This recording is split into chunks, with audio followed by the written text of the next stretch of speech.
Hi children, welcome to English with Callum YouTube channel. පුතේ අද අපි වීඩියෝ එකකින් කතා කරන්නේ එදිනෙදා කරන දේවල් කොහොමද ඉංග්‍රීසියෙන් කියන්නේ කියලා. අපි මොනවද එදිනෙදා කරන්නේ? අපි හැමදාම ඉස්කෝලේ යනවා. අපි පන්ති අතු ගන්නවා. අපි කියමු රුවනි තමයි නාම ලේඛනයේ පන්තියට අරන් එන්නේ. අපි හැමදාම බුදුන් වඳිනවා. අපේ ගුරුතුමිය අපිට ආදරය කරනවා. දැන් මෙන්න මේවා හැමදාම සිද්ධ වෙන දේවල්නේ. ඒ නිසා මේවට අපි කියනවා පුරුදු දෛනික ක්‍රියා කියලා. මෙන්න මේවා ඉංග්‍රීසියෙන් කියන්නේ කොහොමද? මෙන්න මේ ක්‍රියාව කරන එක්කෙනා I ඒ කියන්නේ මම, we අපි, you ඔයා නැත්තම් ඔයාලා, they කියන්නේ ඔවුන්නේ. මෙන්න මේ කියන අය, එහෙම නැත්තම් බහුවචන අය ක්‍රියාවක් කරනවා නම් එදිනෙදා කරන ක්‍රියාවක් පුරුද්දක් කරනවා නම් අපි කරන්නේ ක්‍රියාපදයක මුල් ස්වරූපයක් පාවිච්චි කරන එක. ක්‍රියාව කරන කෙනා ඔහු අපි කියන්නේ he කියලා. ඇය she, it ඌ, නිමල් කමල්, my friend මෙන්න මේ වගේ අය නම් ඒ කියන්නේ කර්තෘ ඒක වචනයි. ඒ වගේ වෙලාවට අපි කරන්න ඕනේ ක්‍රියාපදයට s අකුරක් එකතු කරන්න ඕනේ. මෙන්න මේ විදිහට පුළුවන් අපිට එදිනෙදා කරන පුරුදු ගැන දෛනික ක්‍රියා ගැන ඉංග්‍රීසියෙන් කියන්න. හොඳයි. මම හැමදාම ඉස්කෝලේ යනවා. මම කියන්නේ අයිනේ. යනවට කියන්නේ go. එහෙනම් I go මම යනවා. කොහෙද මම යන්නේ? ස්කෝලේ. එහෙනම් I go to school every day. I go to school every day. මම හැමදාම ඉස්කෝලේ යනවා. අපි පන්ති අතු ගන්නවා. අපි කියන්නේ we. අතු ගන්නවට කියන්නේ මොකද්ද? sweep. We sweep the classroom. We sweep the classroom. අපි පන්තිය අතු ගන්නවා. රුවනි තමයි නාම ලේඛනේ අරන් ඉන්නේ. ඒතර රුවනි. ඒක වචනයි නේද? එහෙනම් ක්‍රියාපදයට අපි s අකුරක් දාගන්න ඕන. රුවනි ගේනවට කියන්නේ bring නේ. එහෙනම් අපි කියමු brings කියලා s අකුරක් දාලා. රුවනි brings the register. රුවනි brings the register. රුවනි නාම ලේඛනේ අරන් එනවා. අපි හිතමු කමල් තමයි black board එක clean කරන්නේ හැමදාම.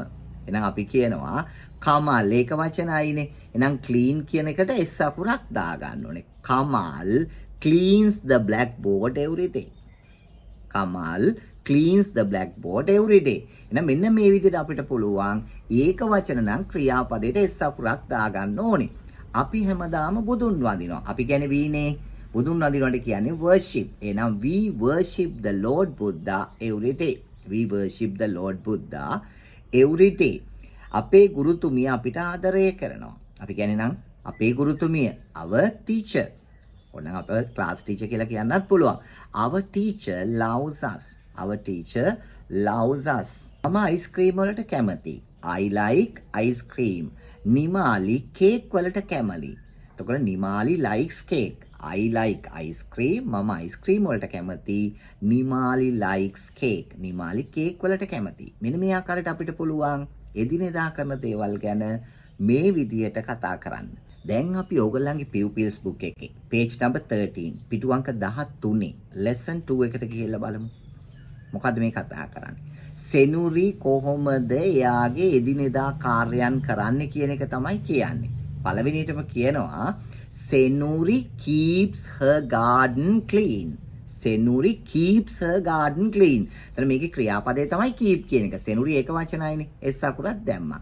සෙනුරි keeps her garden clean. සෙනුරි යාගේ ගෙවත්ත ලස්සනට තියාගන්නවා.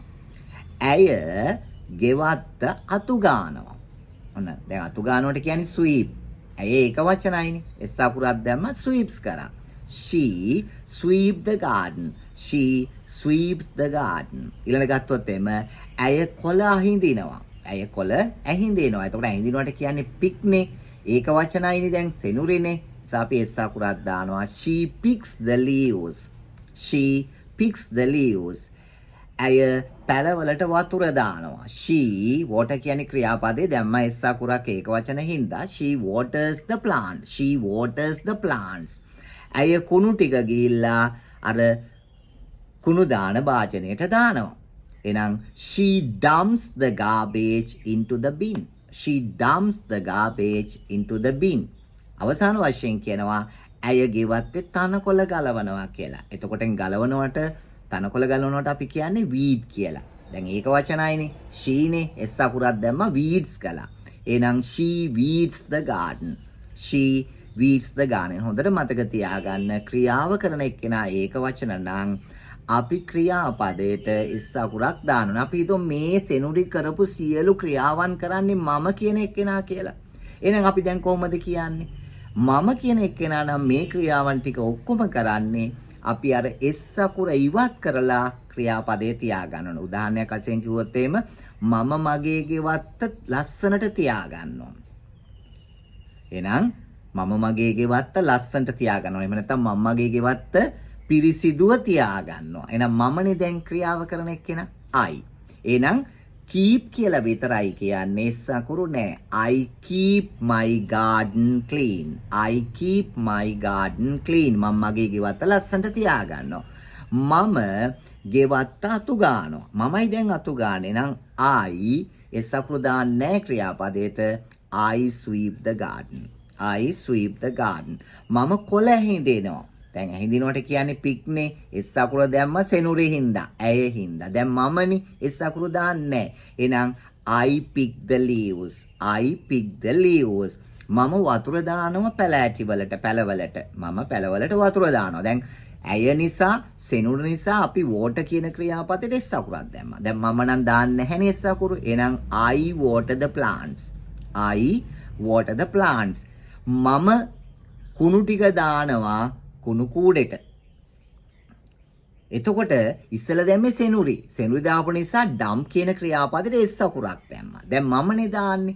මම කියන එකනත් එක්ක ක්‍රියාපදයට S අකුරු දාන්නේ නැහනේ. එහෙනම් I dump garbage into the bin. මම කුණු කසල ටික ගිහිල්ලා භාජනයට දානවා. අවසාන වශයෙන් කිව්වොත් මම ගෙවත්තේ තනකොළ ගලවනවා. දැන් සෙනුරි ගලවන නිසා එයා ඒක වචන නිසා weed කියන ක්‍රියාපදයට S අකුරක් දැම්මා. දැන් මමයි ගලවන්නේ S අකුරු නෑ. I weed the garden. I weed the garden. මෙන්න මේ විදිහට මම කියන එක්කෙනා කරනකොට, අපි කියන එක්කෙනා කරනකොට, ඔයා කියන කෙනා කරනකොට, ඔවුන් කියන කෙන අය කරනකොට සහ බහුවචන කෙනෙක් කරනකොට ක්‍රියාපදයට S අකුරු දාන්නේ නැහැ.